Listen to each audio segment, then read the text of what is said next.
Alcatraz Federal Penitentiary, California.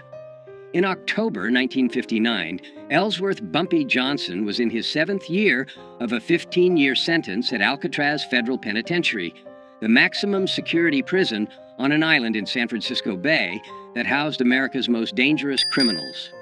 Johnson was 54 years old, serving time for federal narcotics conspiracy, one of approximately 260 inmates confined to The Rock, where escape was considered impossible and where violence simmered constantly beneath a surface of enforced routine and rigid discipline. Johnson had arrived at Alcatraz in June 1953, and by October 1959, he'd established himself as someone to be respected, a former Harlem crime boss who'd controlled millions of dollars in illegal gambling operations, who'd survived decades of gang wars, who carried himself with quiet dignity that commanded respect from other inmates regardless of their race or criminal background. Among black prisoners especially, Johnson was legendary, a man who'd built an empire in Harlem, who'd stood up to Italian mob families, who represented black power and black success in a world dominated by white criminal organizations. But not everyone at Alcatraz respected Bumpy Johnson, and one man in particular, a massive white prisoner named Eric Paulson, would learn in the most violent and permanent way possible that disrespecting Johnson carried consequences that no amount of size or strength or murderous reputation could protect against. According to 17 former Alcatraz inmates who were present during October 1959 and who spoke with Prison Chronicles between 1965 and 1970, what happened in the prison cafeteria on October 23, 1959, became the most legendary act of violence in Alcatraz history. Not because of its brutality — Alcatraz had seen far more brutal attacks — but because of how swiftly it happened, how strategically it was executed, and how completely it ended racist harassment that had been escalating for an entire week. Eric Paulson, 38 years old in October 1959, was exactly the kind of prisoner that Alcatraz was designed to contain: violent, sadistic, racist, and utterly unrepentant about any of it. Paulson stood 6 feet 4 inches tall, weighed approximately 275 pounds of muscle, built through years of prison weightlifting, and had been convicted of 3 separate murders, all of black men, committed during armed robberies in Texas between 1954 and 1956. According to court records and prison files, Paulson had specifically targeted black victims because, in his own words during his trial, killing, racial slur, isn't really murder, it's pest control. He'd shown no remorse during sentencing, had laughed when the judge called him a racist monster, and had promised he'd kill more black people if he ever got out of prison. Alcatraz received Paulson in 1957 after he'd assaulted multiple black prisoners at other federal facilities, making him too dangerous to house in regular prisons. At Alcatraz, Paulson continued his pattern of racist violence and intimidation, but in a more calculated way that avoided the kind of obvious attacks that would land him in solitary confinement indefinitely. Paulson was smart about how he terrorized people, says Marcus Williams, a black inmate who served at Alcatraz from 1958 to 1964 and who witnessed the incident involving Johnson. Williams spoke with Prison Chronicles in 1968. He didn't just attack people openly where guards would see. He'd do little things that humiliated and intimidated, but that weren't technically violent enough to get him thrown in the hole. He'd take food off black prisoners' trays during meals. He'd bump into black prisoners in the shower or in the yard, making it look accidental, but doing it hard enough to hurt. He'd whisper racial slurs when guards weren't close enough to hear. He'd make it clear that he considered black prisoners to be beneath him, that he thought Alcatraz was too good for racial slur, that we should all be working in fields or cleaning toilets rather than housed with white criminals who'd committed real crimes. By October 1959, Paulson had been at Alcatraz for 2 years and had established himself as someone who intimidated most prisoners. Not just black inmates, but even white inmates who didn't want to risk confrontation with someone that large and that violent. Guards tolerated Paulson's behavior to a degree, because he was smart enough not to cross the line into attacks that would require serious punishment, and because some guards, though this was never officially acknowledged, shared Paulson's racist views and quietly approved of how he kept racial slur in their place. Paulson thought he was untouchable, Williams recalls. He'd killed 3 black men on the outside and felt no guilt about it. He was bigger and stronger than almost anyone at Alcatraz, and he'd been getting away with his intimidation tactics for 2 years without serious consequences. So, when Bumpy Johnson arrived in 1953 and established respect among other prisoners, Paulson saw that as a challenge. He saw this older black man. Bumpy was 54 in October 1959, while Paulson was only 38, getting respect from both black and white prisoners, and Paulson couldn't stand it. He couldn't stand seeing a racial slur being treated like he mattered. So Paulson decided he was going to humiliate Bumpy, break him down, show everyone that no racial slur was above being put in his place by a superior white man. The escalating confrontation between Eric Paulson and Bumpy Johnson began on Friday, October 16, 1959, during the lunch meal period in Alcatraz's main cafeteria. According to witnesses, Johnson was sitting at a table with 3 other black inmates, eating quietly, when Paulson walked past carrying his own tray. Without breaking stride, Paulson reached down and took Johnson's dessert, a small piece of apple pie that was part of the standard meal, and continued walking to his own table, where he sat down and ate the pie while staring at Johnson with obvious contempt. According to witnesses, Johnson looked at where his dessert had been, looked at Paulson eating it, and then returned to eating his own meal without any visible reaction. Everyone at Bumpy's table was ready to fight, Williams recalls. We were ready to stand up and confront Paulson for disrespecting Bumpy like that. But Bumpy just shook his head slightly, telling us to stay calm, and kept eating like nothing had happened. We didn't understand at first. We thought maybe Bumpy was afraid of Paulson because Paulson was so big. But later we understood Bumpy was giving Paulson rope to hang himself. Bumpy was letting Paulson think he could get away with disrespect so that Paulson would keep escalating until he crossed the line where Bumpy could respond with overwhelming violence that would be justified as self-defense. The second incident occurred on Monday, October 19th in the communal shower area. Johnson was showering when Paulson entered, walked directly toward Johnson despite plenty of other shower stations being available, and shoved Johnson hard enough that Johnson slipped on the wet floor and had to catch himself against the wall to avoid falling. "That's my shower," racial slur. Paulson said loudly enough that everyone in the shower area heard clearly. "Find another one. This one's for white men only." According to witnesses, Johnson stood up slowly, water dripping from his body, and looked at Paulson for several seconds without speaking. Then Johnson simply moved to a different shower station and finished washing without saying anything or showing any anger. Again, everyone watching thought Bumpy was being weak, Williams says. Paulson had just physically assaulted him and used a racial slur, and Bumpy just walked away. But those of us who knew Bumpy from his reputation understood what he was doing. He was making Paulson confident. He was making Paulson think Bumpy was an easy target who could be pushed around, and that confidence would make Paulson careless. The third incident occurred on Wednesday, October 21st, during the outdoor recreation period, when inmates were allowed in the prison yard for 1 hour. Johnson was walking the perimeter of the yard with 2 other inmates when Paulson deliberately blocked their path. "Get out of my way, racial slur," Paulson said, standing directly in front of Johnson. "I walk straight. You walk around. That's how it works in here. White men walk straight. Racial slurs walk around." According to witnesses, Johnson looked at Paulson for a moment, then simply stepped off the path and walked around him without responding to the racial slur or the confrontation. Paulson laughed loudly and called after Johnson, "That's right, racial slur. You know your place. You keep walking around white men like a good racial slur should."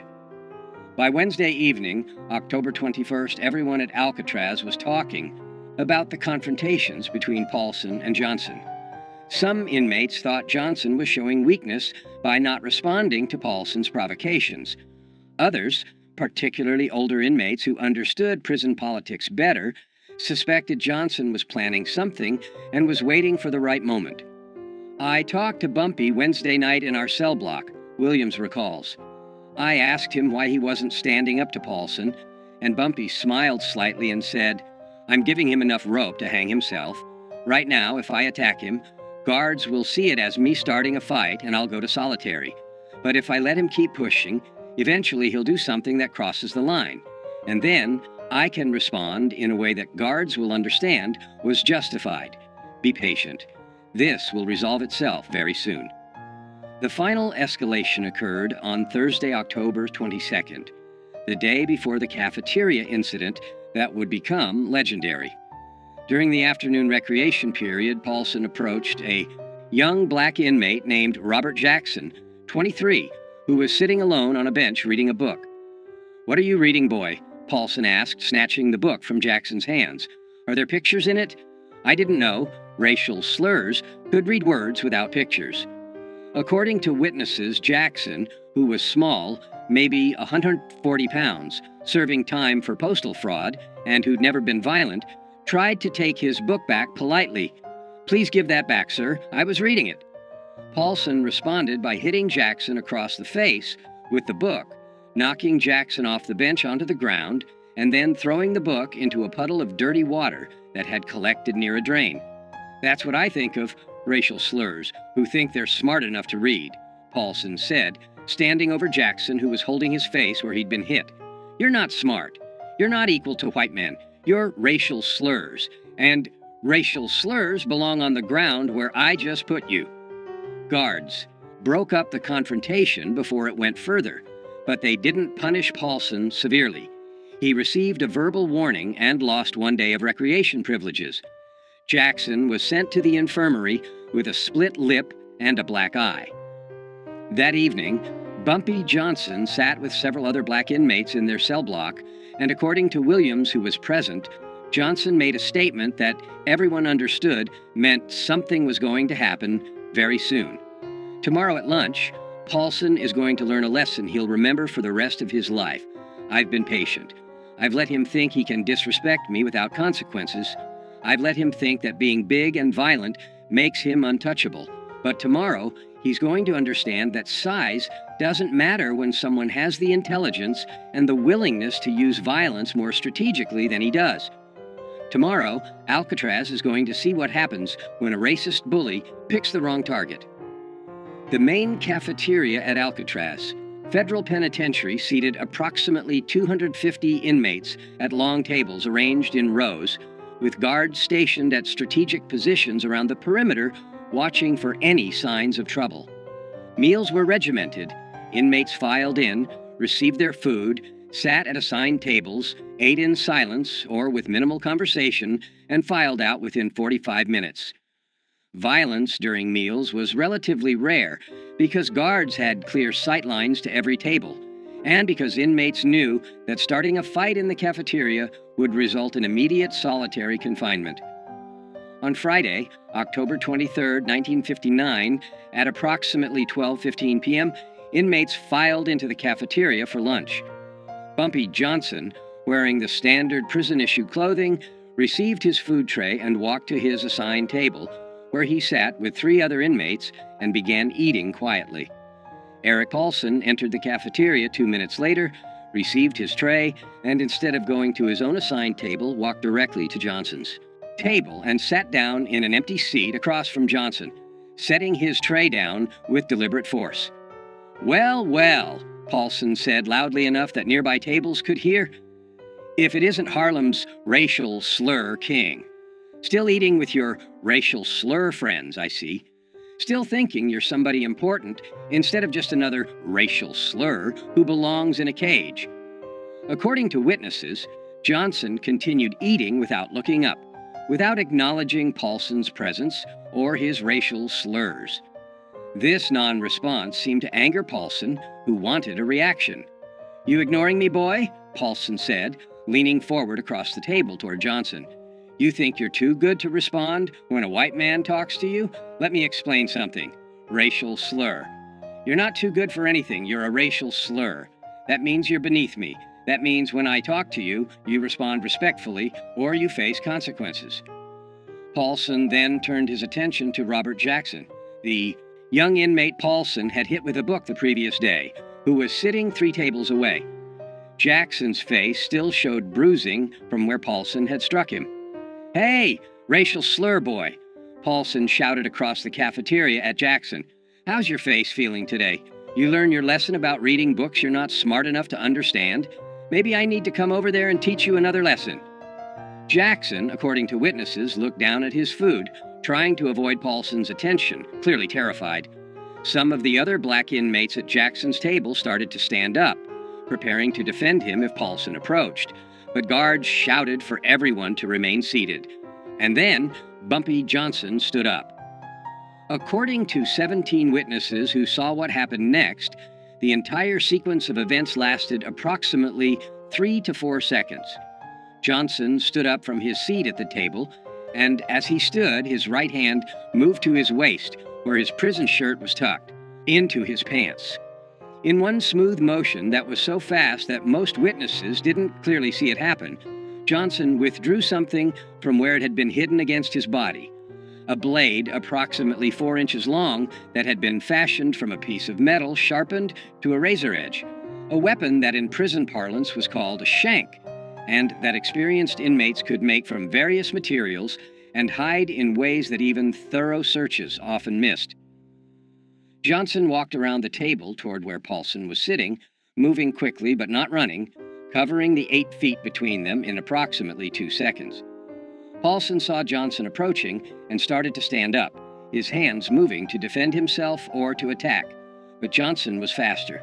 Johnson's right arm moved in a horizontal slash across Paulson's face from left to right, a motion that took less than 1 second, and the shank's blade cut a deep gash across Paulson's face from his left cheekbone to his right jaw, opening a wound approximately 7 inches long that immediately began pouring blood.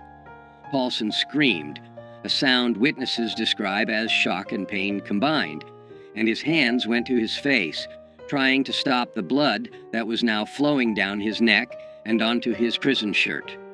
But Johnson wasn't finished. Before guards could react, before Paulson could defend himself, before anyone could intervene, Johnson's arm moved again, this time in an upward diagonal slash from lower right to upper left, and the blade cut another deep gash across Paulson's face, this one crossing the first wound at an angle and catching Paulson's right eye, slicing through the eyelid and into the eye itself. Paulson collapsed backwards, falling over the bench he'd been sitting on, landing on the cafeteria floor in a spreading pool of his own blood, screaming continuously now, his hands covering his ruined eye, blood streaming through his fingers. The entire cafeteria erupted in chaos. Guards rushed toward the scene, blowing whistles, shouting orders for everyone to get down on the floor. Inmates scattered or dove under tables. Within 15 seconds, 5 guards had surrounded Johnson with weapons drawn, while 2 other guards went to Paulson, who was writhing on the floor, blood pooling around him from the 2 facial wounds. Johnson dropped the blade on the floor, held his hands up to show he was no longer armed, and allowed guards to force him to the ground and handcuff him without resistance. But before guards could drag Johnson away, before they could get Paulson medical attention, Johnson said one sentence that every witness heard clearly, and that would be repeated in prisons across America for the next 50 years. "Touch that young brother again, call him one more racial slur, and next time you won't visit a doctor, you'll visit God." Eric Paulson survived the attack, but was permanently disfigured and partially blinded. The first slash across his face required 127 stitches and left a scar that ran from his left cheekbone to his right jaw, a mark that he would carry for the rest of his life. The second slash destroyed his right eye completely, requiring emergency surgery to remove what remained of the eyeball and leaving Paulson blind on his right side permanently. Paulson was transferred to the prison hospital, where he remained for 2 weeks, recovering from his injuries. According to medical staff who treated him, Paulson was a changed man after the attack. Quiet, withdrawn, no longer aggressive or threatening. The physical damage was severe, but the psychological damage was perhaps worse. Paulson had believed himself to be untouchable because of his size and his violent reputation, and Johnson had destroyed that belief in 3 seconds. Paulson never threatened another black prisoner after that attack, says Williams. He'd learned what every bully eventually learns if they live long enough. Size and strength don't matter when someone has a weapon, and the willingness to use it without hesitation. Bumpy had shown Paulson, had shown everyone at Alcatraz, that being 275 pounds of muscle meant nothing against someone who understood violence at a deeper level, who could strike faster than you could defend, who could permanently damage you before you even realized you were in danger. Bumpy Johnson was immediately placed in solitary confinement pending investigation. The investigation lasted 2 weeks and included interviews with dozens of witnesses. What investigators discovered was exactly what Johnson had calculated. Multiple witnesses testified that Paulson had been harassing and threatening black prisoners for weeks, including taking Johnson's food, shoving Johnson in the showers, blocking Johnson's path in the yard, and using racial slurs constantly. Witnesses testified that Paulson had physically assaulted Robert Jackson the day before the cafeteria incident, hitting him with a book and knocking him to the ground while calling him racial slurs. Witnesses testified that on the day of the attack, Paulson had sat at Johnson's table uninvited, had used racial slurs toward Johnson repeatedly, and had then threatened Jackson across the cafeteria. Johnson's own statement to investigators was simple and consistent. "I defended myself and another inmate from a racist prisoner who'd been threatening us for a week. I used the minimum force necessary to ensure he would stop threatening us. I had warned him. I told him after the attack that if he continued his behavior, consequences would be worse next time. I don't regret defending myself. I don't regret defending Robert Jackson. I regret that violence was necessary, but it was necessary because guards weren't protecting us from Paulson's harassment." After 2 weeks in solitary confinement, prison officials made a decision that surprised many people. Johnson would receive additional time in solitary, 30 days total, for possession of a weapon and for assault, but he would not face additional years added to his sentence because investigators concluded that Johnson had been provoked by Paulson's sustained harassment and that the attack, while excessive in its violence, was understandable given the circumstances. The prison administration didn't want to admit it publicly, Williams explains, but they knew Paulson had been terrorizing black inmates for years and that guards had done nothing to stop it. They knew Paulson had assaulted Jackson the day before. They knew Paulson was sitting at Bumpy's table using racial slurs and threatening another inmate when Bumpy attacked him. So punishing Bumpy too severely would mean admitting that the prison administration had failed to protect inmates from a known racist bully. Instead, they gave Bumpy 30 days in the hole, enough punishment to satisfy rules against weapons and violence, and then they quietly transferred Paulson to another facility when he recovered, effectively admitting that Paulson was the problem, not Bumpy. What happened in Alcatraz's cafeteria on October 23, 1959 became legendary not just at Alcatraz, but in federal prisons across America. Inmates transferred from Alcatraz to other facilities carried the story with them. Guards talked about it. Prison officials wrote about it in reports. And the story grew with each retelling until it became a legend that defined Bumpy Johnson's reputation for the rest of his time in prison and for the rest of his life. The legend emphasized several key elements. The strategic patience. Johnson had endured a week of harassment without responding, letting Paulson grow confident and careless, waiting for the moment when response would be justified. The speed and precision. 2 slashes in 3 seconds that permanently disfigured and partially blinded a man before guards could react or before the victim could defend himself. The weapon. No one knew where Johnson had hidden the blade or how he'd smuggled it into the cafeteria. That mystery added to the legend, suggesting Johnson had capabilities and resources that other inmates couldn't match. The message: touch that young brother again, and next time you'll visit God. The statement became famous in prison culture as the perfect threat, specific, clear, and absolutely believable, coming from someone who just demonstrated the willingness and ability to inflict devastating violence. The age factor. Johnson was 54 years old when he attacked Paulson, while Paulson was 38 and significantly larger physically. The fact that an older, smaller man had destroyed a younger, larger man so quickly and efficiently became part of the legend, proving that intelligence and experience were more valuable than size and strength. The legend of what Bumpy did to Paulson spread through every federal prison in America within a year, says Williams.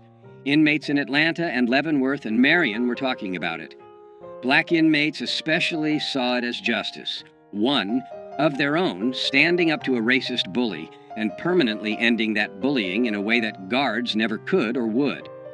The story became inspiration. If you're being harassed by racists, if you're being threatened by people who think they're untouchable, remember what Bumpy Johnson did at Alcatraz. Be patient, be strategic, and when the moment is right, respond with overwhelming violence that ends the threat permanently. When Johnson was released from solitary confinement, after 30 days, he returned to general population and found that his reputation had changed completely. According to Williams and other inmates, white racist prisoners who'd previously felt comfortable using racial slurs around black inmates now kept their mouths shut when Johnson was present, understanding that crossing him could result in permanent disfigurement. Young black inmates treated Johnson with reverence, seeing him as someone who defended one of them against a racist bully when no one else would. Even guards showed more respect, understanding that Johnson wasn't just another inmate, but someone who could and would use strategic violence when necessary to protect himself and others. After the Paulson incident, nobody messed with Bumpy Johnson at Alcatraz, Williams says. Nobody took his food. Nobody pushed him in the showers. Nobody used racial slurs around him. The word had spread. Bumpy Johnson might be 54 years old, might look like an aging criminal who's past his prime, but he's more dangerous than men half his age because he's smarter, more patient, and willing to use violence with surgical precision when he needs to. That reputation protected Bumpy for his remaining 4 years at Alcatraz until his release in 1963. And it protected every black inmate at Alcatraz because racists understood that if they targeted black inmates, they might face retaliation from Bumpy, and nobody wanted that. Robert Jackson, the 23-year-old inmate Paulson had been threatening when Johnson attacked, served the remainder of his sentence at Alcatraz and was released in 1962. According to Jackson's later accounts to friends and family, the cafeteria incident changed his life by teaching him about courage, justice, and standing up to bullies. Mr. Johnson saved me that day, Jackson told his family after his release, according to accounts shared with Prison Chronicles. Paulson had been terrorizing me for weeks. I'm small, I'm not violent, I couldn't defend myself against someone that big. I thought I'd have to endure his abuse for my entire sentence. And then Mr. Johnson, who barely knew me, who had no obligation to help me, stood up and permanently ended the threat in 3 seconds. He risked additional prison time to defend me. He used violence on my behalf when I couldn't use it myself. That taught me that there are people in this world who'll stand up for you when you can't stand up for yourself, and that justice sometimes requires violence when peaceful means fail. Jackson never saw Johnson again after their respective releases from Alcatraz, but Jackson kept a newspaper clipping about Johnson's 1968 death, and at Jackson's own funeral in 1997, his family found the clipping in Jackson's wallet along with a handwritten note. He saved me when no one else would. He showed me what courage looks like.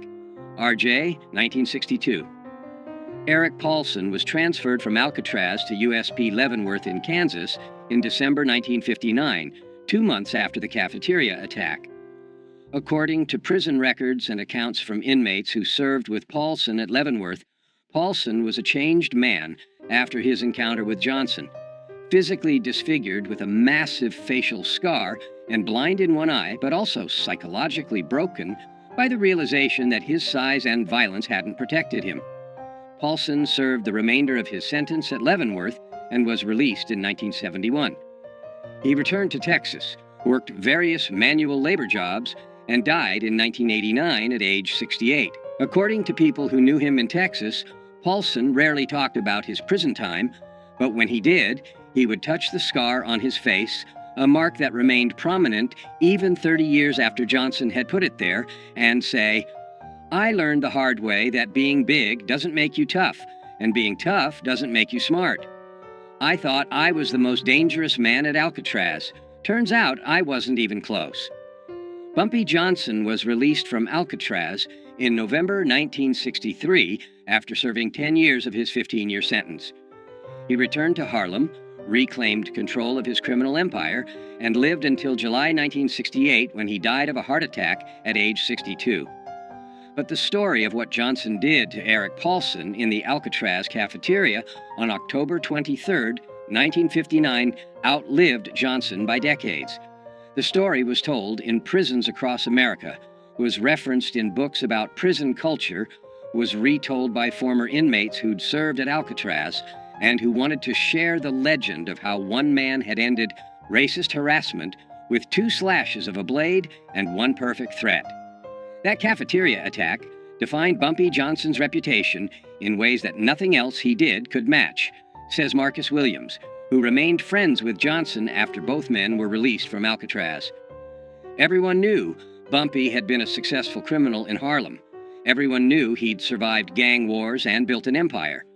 But the Alcatraz incident showed something deeper.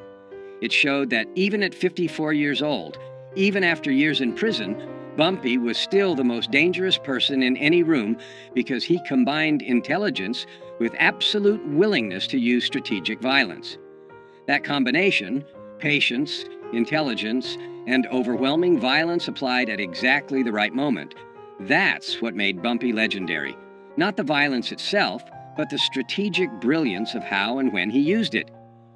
The phrase, "Next time you'll visit God," Johnson's threat to Paulson after the attack, became one of the most quoted lines in prison culture, used by inmates across America as a way to warn potential enemies that escalation beyond a certain point would result in death rather than just injury. And the legend of the attack itself, 2 cuts across the face in 3 seconds, blood everywhere, a racist bully permanently disfigured and blinded, became a cautionary tale about what happens when bullies pick the wrong target, when racists assume that their size or their violence makes them untouchable, when prisoners forget that the quietest, oldest inmate might be the most dangerous person in the entire facility. That was October 23, 1959. That was the day Eric Paulson learned that Bumpy Johnson, at 54 years old, decades past his physical prime, was still capable of violence that would make a 275-pound triple murderer scream in terror. That was the slice that became legend, the attack that showed every prisoner in America that age doesn't diminish danger when intelligence and strategic thinking guide the violence. That was the 3 seconds that proved why you never, ever disrespect Bumpy Johnson. Because he'll give you enough rope to hang yourself, and then he'll cut you so fast and so precisely that you'll be bleeding before you realize you've been attacked, and you'll carry the scars of your mistake for the rest of your life.